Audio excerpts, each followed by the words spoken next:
മതനിരപേക്ഷതയും ദേശീയതയും മതവിരുദ്ധമാണെന്ന് ചില നിക്ഷിപ്ത താൽപര്യക്കാർ പ്രചരിപ്പിച്ചിരുന്ന കാലത്ത് അതിനെ പ്രതിരോധിച്ച് സ്വസമുദായത്തെ രാഷ്ട്രീയ മുഖ്യധാരയിലേക്ക് കൊണ്ടുവരാൻ അദ്ദേഹം ശ്രമിച്ചു. മുസ്ലിം സമുദായത്തിന്റെ അവകാശങ്ങൾക്ക് വേണ്ടി വാദിക്കുമ്പോൾ തന്നെ ഇതര സമുദായങ്ങളോട് സാഹോദര്യവും സഹവർത്തിത്വവും പുലർത്തിപ്പോന്നു. ഇതര സമുദായങ്ങളുടെ അവകാശങ്ങളിലേക്ക് കടന്നു കയറാതിരിക്കാനുള്ള ജനാധിപത്യ ബോധവും സഹിഷ്ണുതയും അദ്ദേഹം വ്യക്തിജീവിതത്തിലും രാഷ്ട്രീയ ജീവിതത്തിലും പുലർത്തുകയുണ്ടായി. മികച്ച വാഗ്മിയായിരുന്ന CH മുസ്ലിം സമുദായത്തിന് അർഹമായ അവകാശങ്ങൾക്ക് വേണ്ടി നിലയുറപ്പിച്ചു. വാക്കുകൾ തന്നെയായിരുന്നു അദ്ദേഹത്തിന്റെ ആയുധം.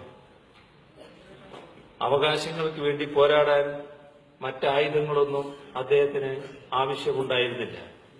വാക്ക് തോൽക്കുന്നിടത്തെ ആയുധം വീണ്ടു. CHന്റെ വാക്കുകൾ ഒരിക്കലും തോറ്റിരുന്നില്ല. നിശ്ചിത മൂർച്ചയോടെ അത് ലക്ഷ്യസ്ഥാനങ്ങളിൽ തറച്ചു. 1967 EMS മന്ത്രിസഭയിൽ വിദ്യാഭ്യാസ മന്ത്രിയായിരുന്ന അദ്ദേഹം വിദ്യാഭ്യാസ രംഗത്ത് പുരോഗമന ആശയങ്ങൾ നടപ്പാക്കുന്നതിന്റെ വക്താവായി. വിദ്യാഭ്യാസപരമായി പിന്നോക്കം നിന്ന മുസ്ലിം സമൂഹത്തെ വിദ്യാഭ്യാസ രംഗത്തേക്ക് ആകർഷിക്കാനുള്ള കർമ്മ പദ്ധതികൾ ആവിഷ്കരിച്ചു. മുസ്ലിം പെൺകുട്ടികൾക്ക് ഹൈസ്കൂൾ വിദ്യാഭ്യാസത്തിന് സ്കോളർഷിപ്പ് ഏർപ്പെടുത്തി. വിദ്യാഭ്യാസ മേഖലയിലെ പ്രാദേശിക പിന്നോക്കാവസ്ഥ സംബന്ധിച്ച് സമഗ്രമായ പഠനം നടത്തിയതിന്റെ അടിസ്ഥാനത്തിൽ പുതിയ സ്കൂളുകൾ തുറന്നു. കോഴിക്കോട്, കൊച്ചി സർവകലാശാലകൾ കൊണ്ടുവന്നതിന് പിന്നിലും CHന്റെ ദീർഘവീക്ഷണമുണ്ടായി. തിരക്ക് പിടിച്ച രാഷ്ട്രീയ ജീവിതത്തിനിടയിലും പ്രഗത്ഭനായ പത്രാധിപരായി ശോഭിക്കാൻ CHന് സാധിച്ചു. സാഹിത്യ തൽപരനായ രാഷ്ട്രീയ നേതാവായിരുന്ന അദ്ദേഹം മികച്ച വായനക്കാരനുമായിരുന്നു. ഇക്കാലത്തെ പ്രശസ്തരായ പല എഴുത്തുകാരും CHന്റെ പ്രോത്സാഹനത്താൽ സാഹിത്യമണ്ഡലത്തിൽ ചുവടുറപ്പിച്ചവരാണ്. നിയമസഭാംഗം, സ്പീക്കർ, പ്രതിപക്ഷ നേതാവ്, ഉപമുഖ്യമന്ത്രി, മുഖ്യമന്ത്രി എന്നിങ്ങനെ പ്രവർത്തിച്ച രംഗങ്ങളിലെല്ലാം കളങ്കമില്ലാത്ത സ്വന്തം വ്യക്തിത്വം സ്ഥാപിക്കാൻ അദ്ദേഹത്തിന് സാധിച്ചു. സ്പീക്കർ എന്ന നിലക്ക് നിയമസഭാ നടപടികൾ ജനാധിപത്യ മൂല്യങ്ങളിൽ ഉറപ്പിച്ച് ക്രമമായി മുന്നോട്ട് കൊണ്ടുപോകുന്നതിൽ അസാധാരണമായ പ്രാഗൽഭ്യമാണ് CH കാട്ടിയത്.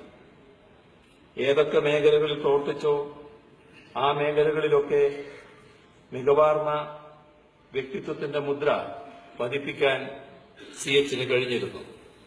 സ്പീക്കറായും മുഖ്യമന്ത്രിയായും എന്നുവേണ്ട കേരളത്തിന്റെ ഭാഗധേയം നിർണായക ഘട്ടങ്ങളിൽ നിർണയിക്കാൻ അദ്ദേഹത്തിന് കഴിഞ്ഞിട്ടുണ്ട്. സാധാരണക്കാർക്കിടയിൽ നിന്ന് ഉയർന്നു വരികയാൽ സാധാരണക്കാരുടെ പ്രശ്നങ്ങൾ മനസ്സിലാക്കാൻ CHന് എപ്പോഴും പ്രത്യേക കഴിവുണ്ടായിരുന്നു. മുൻപിൽ വന്നു നിൽക്കുന്ന യാഥാർത്ഥ്യങ്ങളെ കാണാതെ കണ്ണടച്ചിരുട്ടാക്കുന്ന സമീപനം ഒരിക്കലും CH സ്വീകരിച്ചിരുന്നില്ല. സോവിയറ്റ് യൂണിയൻ സന്ദർശിച്ച ശേഷം ആ നാടിനെക്കുറിച്ച് എഴുതിയപ്പോൾ അദ്ദേഹത്തിന് സത്യങ്ങൾ കാണുന്നതിന് ഒരിക്കലും തന്റെ രാഷ്ട്രീയ വിശ്വാസങ്ങൾ തടസ്സമായില്ല. ഇങ്ങനെ പൊതുവിൽ വിശാലമായൊരു സമീപനം നിലനിർത്താൻ അദ്ദേഹം ശ്രമിച്ചു. ന്യൂനപക്ഷ പുരോഗതിക്ക് തന്റേതായ വഴികളിലൂടെ സഞ്ചരിച്ച നേതാവായിരുന്നു CH. എന്നാൽ അതൊരിക്കലും ഇതര മതങ്ങളോടുള്ള ആദരവിൽ കുറവ് വരുത്തിക്കൊണ്ടായിരുന്നില്ല. തന്റെ സമുദായം ഏതെങ്കിലും സ്വാധീനത്തിന് വഴങ്ങി മതവിദ്വേഷത്തിലേക്ക് വഴുതി വീഴാതിരിക്കാനുള്ള ഉയർന്ന രാഷ്ട്രീയ മതനിരപേക്ഷതയും ദേശീയതയും മതനിരപേക്ഷതയും